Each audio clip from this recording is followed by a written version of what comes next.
길이, 시간, 온도, 질량 등을 재는 단위인 측정 표준은 모든 과학기술의 기초이자 새로운 과학기술의 출발점이다. 또한 측정 표준은 우리의 일상에서 없어서는 안 될 중요한 기준이며 과학기술과 첨단 산업의 발전을 위한 기반이기도 하다. 국제단위계가 정하고 있는 7개의 기본 측정 단위는 물론 다양한 분야의 측정 표준을 세계 최고 수준으로 확립 보급하기 위해 최첨단, 고정밀 측정 기술과 장비를 개발하고 융합 기술 개발에 앞장서는 정부 출연 연구기관 한국표준과학연구원을 찾아간다.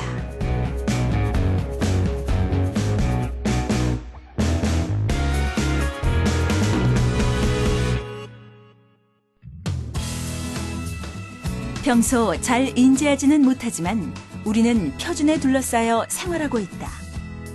표준이란 어떤 것을 재는 기준, 즉 측정의 기준을 말하는데 인간의 모든 활동의 기초가 되기 때문에 표준은 존재해야 하고 또 제대로 지켜져야 한다.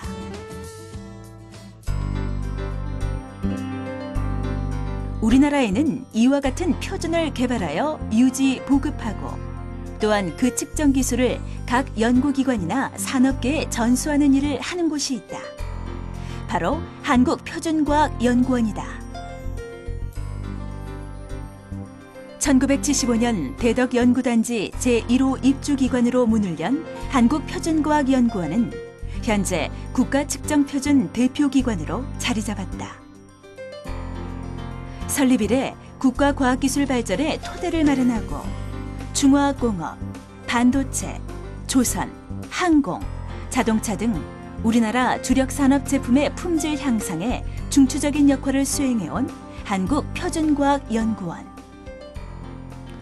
저희 연구원은 설립 40여 년 만에 세계 5위권 표준기관으로 성장하였습니다. 50주년이 되는 2025년 세계 1등 표준기관이 되는 목표를 새롭게 설정하였습니다. 그동안 저희 연구원이 측정 표준의 새로운 분야를 열지 못했습니다. 세계 1등을 위해서는 우리 연구원이 측정 표준의 새로운 분야를 열어야만 합니다. 이를 위해서 창의적이고 도전적인 연구 문화를 만들어 가도록 하겠습니다.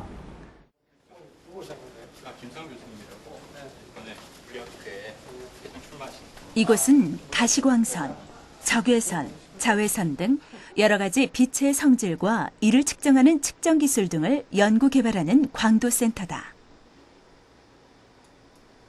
최근 이곳은 신기술 융합형 성장 동력 사업의 하나로 진행되어 온 연구를 통해 의미 있는 성과를 이끌어내 주목받고 있다.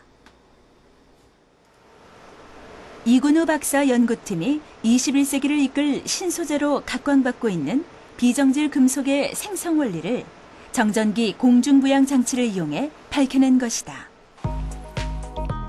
정전기 공중부양 장치는 미국, 일본, 독일 등의 선진 항공 우주국에서만 보유하고 있는 첨단 장비로 한국표준과학연구원은 지난 2010년 자체 개발에 성공했다. 이 장치는 초고온에서 소재의 물성을 연구할 수 있는 유일한 수단으로 핵융합이나 항공우주 분야 등 극한 환경에서 필요한 부품을 개발하는 데 활용된다. 정전기 공중부양 장치의 원리를 살펴보자. 먼저 정전기 공중부양 장치 안에 금속 시료를 넣은 뒤 자기장을 걸어주면 금속이 공중부양된다. 이때 레이저를 쏘이면 금속이 부양된 상태에서 고온의 액체가 만들어지는데 이 과정을 통해 비정질 금속의 생성 원리를 규명해낸 것이다. 예, 이번에 이제 나온 연구 성과는 비정질 금속이 형성되는 메커니즘에 관련된 것을 밝혔습니다. 비정질 금속이라고 하는 것은 우리 창에 일반적으로 창문에 보이는 유리하고 똑같이 아주 녹인 다음에 금속을 녹인 다음에 아주 천천히 식히면은 유리가 되는 그런 금속을 말합니다. 근데 이와 같이 이제 유리가 되는 그 형성 메커니즘이 여러 가지 의견들이 많았는데, 저희가 이번에 이 장치를 활용해서 비정질이 형성되는 메커니즘은 결정과 액체의 계면 에너지가 매우 중요한 역할을 한다는 것을 이번에 밝혔습니다. 비정질 금속의 생성 원리를 밝힘으로써 원하는 용도의 비정질 금속 소재를 쉽게 만들 수 있게 됐다는 점이 이번 연구의 가장 큰 성과라 할 수 있다. 특히 강도와 탄성이 높으면서도 변형이 쉬운 특성이 있는 비정질 금속은 일반적인 스포츠용품에서부터 특수한 우주용품까지 그 활용도도 무궁무진할 뿐만 아니라 무엇보다 극한 환경에서의 소재 연구에 활용될 수 있어 기대를 모으고 있다. 이 공중부양 장치를 활용하게 되면은 극한 환경에 관한 연구를 할 수 있습니다. 예를 들어서 수천도 이상의 아주 뜨거운 환경 내에서 일어나는 어떤 현상들을 연구할 수가 있는데, 예를 들면 핵융합로 안에는 수천도의 온도 환경이 형성이 되어 있는데, 그런 환경에서 소재의 물성을 측정할 수 있는 방법이 매우 드뭅니다. 그런데 이 장치를 활용하게 되면은 그런 아주 고온에서의 고온 환경에 놓여 있는 물체의 물성을 측정할 수가 있습니다. 또 하나의 의미 있는 연구 성과를 알아보기 위해 미래융합기술본부의 생체신호센터를 찾았다. 이곳 생체신호센터는 생체신호 측정과 분석 기술의 개발, 첨단 의료 진단 기술 개발을 진행하는 곳으로 최근 김기용 센터장이 뇌의 작동 원리를 가시화할 수 있는 신개념 장치를 개발해 화제가 되고 있다.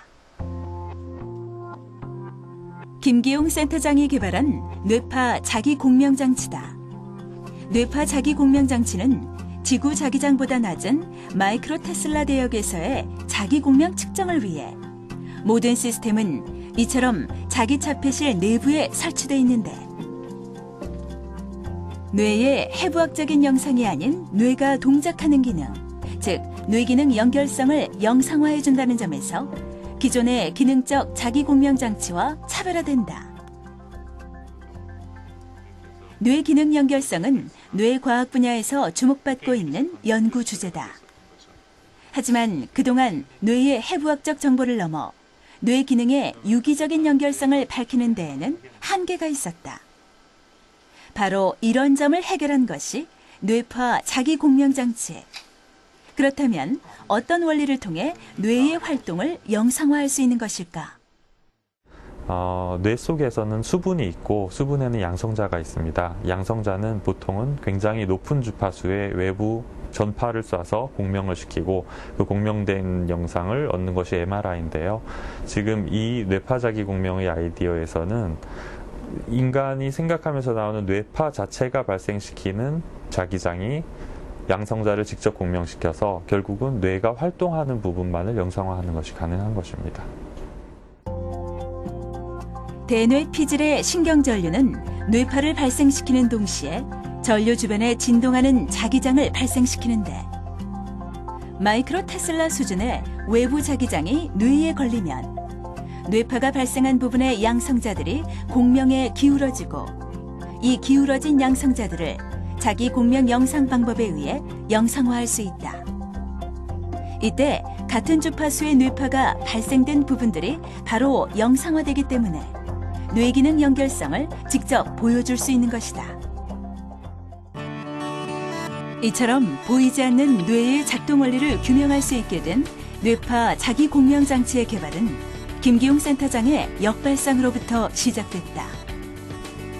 지금까지 뇌기능 연구에 가장 활발히 활용되어 오고 있는 기능적 자기공명장치의 경우, 해상도를 높이기 위해 자기장의 세기를 높이는 장치를 개발해왔는데, 김기용 센터장은 이런 개발 추세에 반하는 역발상으로 접근한 것이다.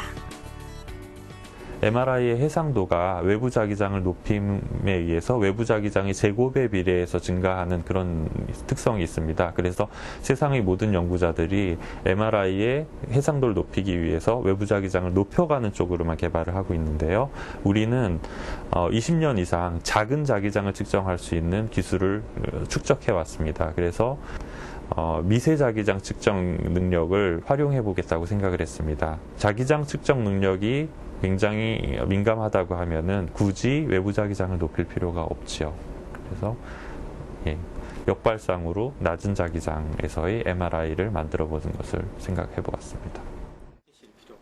뇌파 자기공명장치는 한국표준과학연구원의 창의적 전문 연구 사업과 세계적 수준의 연구실을 지원하는 WCL 사업으로 개발된 순수 국내 기술로서 차세대 뇌 연구 영상 장비 기술로 인정받는 동시에 뇌의 신비를 밝히는 데에도 큰 역할을 할 수 있을 것으로 기대되고 있다. 창조경제 실현의 주역인 중소기업의 성장을 돕는 일은 정부 출원 연구기관의 중요한 역할 중 하나. 한국표준과학연구원도 이를 소홀히 하지 않는다. 올해 초 한국표준과학연구원은 국내 중소기업의 경쟁력 강화를 위한 노력 중 하나로 히든 챔피언 육성 사업을 시작했다. 히든 챔피언 육성 사업은 성장 잠재력이 있는, 그렇지만 기술적인 문제로 난관에 부딪혀서 더 이상 성장하지 못하고 있는 그런 중소, 중견기업을 발굴해서 저희가 갖고 있는 기술, 인력, 장비를 동원해서 지원을 해서 그 어려움을 극복을 하고 국제적으로 경쟁력 있는 소위 히든 챔피언으로 육성하는 것을 목적으로 하고 있습니다. 그것을 이루기 위해서 앞으로 5년 동안 매년 30억 원씩 총 150억 원을 투입을 해서 5개의 히든 챔피언을 육성하는 것이 저희 사업의 목표입니다. 한편 한국표준과학연구원이 진행하고 있는 중소기업 지원 사업 중에는 예비 창업가를 지원하는 일도 있다. 개인의 우수한 아이디어가 창업으로 이어질 수 있도록 측정 전문가의 멘토링과 기술, 장비들을 제공해주는 사업이다. 이곳 창업공작소를 이용하고 있는 예비 창업가 황동원 씨와 기술 자문을 맡고 있는 한국표준과학연구원의 윤세원 책임기술원. 두 번째 시제품 제작을 앞두고 준비가 한창이다. 황동원 씨의 창업 아이템은 미래창조과학부 창조경제타운의 아이디어 공모전을 통해 우수 아이디어로 선정된 무동력 스크린 장치로 하수구의 협착물 퇴적을 막아주는 기술이다. 황동원 씨의 기술 아이디어가 지금의 창업 아이템으로 성장할 수 있었던 데에는 지난 석 달 동안 여러 가지 지원을 아끼지 않았던 윤세원 책임기술원의 도움이 컸다. 제가 보기에는 이 아이디어가 독특했고요. 그리고 이분이 굉장히 노력에 비해서 아직 결과물이 안 나오긴 했지만 아주 그 독창적인 생각을 갖고 있어서 제가 조금만 도와드리면 확실하게 결과물이 좋게 나올 수 있다고 확신을 했습니다. 이곳은 예비 창업가들의 아이디어가 시제품으로 만들어지는 곳. 무동력 스크린 장치의 두 번째 시제품도 이곳에서 만들어질 예정인데 황동원 씨가 제작한 초기 샘플을 통해 기술적인 문제점을 보완하고 여러 번의 설계 수정을 거친 다음에야 최종 설계 단계를 완료할 수 있었다. 아이디어가 아이디어만으로 그치지 않고 사업 아이템으로 성장할 수 있도록 도와주는 한국표준과학연구원의 창업공작소. 황동원 씨는 이곳을 통해 창업의 꿈에 한 걸음 더 가까워지고 있다. 단순한 아이디어로 끝나는 게 아니라 사업할 수 있는 기대를 갖고 있고요. 그리고 창업공작소에서 지원을 해주는 기술만큼 또 심리적으로 마음적으로 기술 지원을 해주는 거에 대해서 상당히 감사하게 생각합니다. 앞으로 좀 더 부족한 점이 있지만은 창업공작소와 힘을 합쳐서 열심히 해서 창업을 해서 성공할수록 노력하겠습니다. 우리의 일상생활에서 없어서는 안 될 기준이며 인간의 삶을 보다 풍요롭고 안전하게 만드는 원동력이 되는 측정 표준. 이를 책임지는 국가측정표준 대표기관인 한국표준과학연구원은 보다 정확한 표준이 필요한 산업 고도화 시대에도 최첨단, 고정밀 측정 기술과 장비의 개발, 융합 기술 개발에 앞장서는 한편 국제 표준의 글로벌 리더로서 활약할 수 있기를 기대해 본다. 생활 속 작은 아이디어부터 첨단과 기술까지 누구나 어떤 아이디어라도 제안하고 공유할 수 있습니다. 창조경제타운 홈페이지 지금 바로 접속하세요.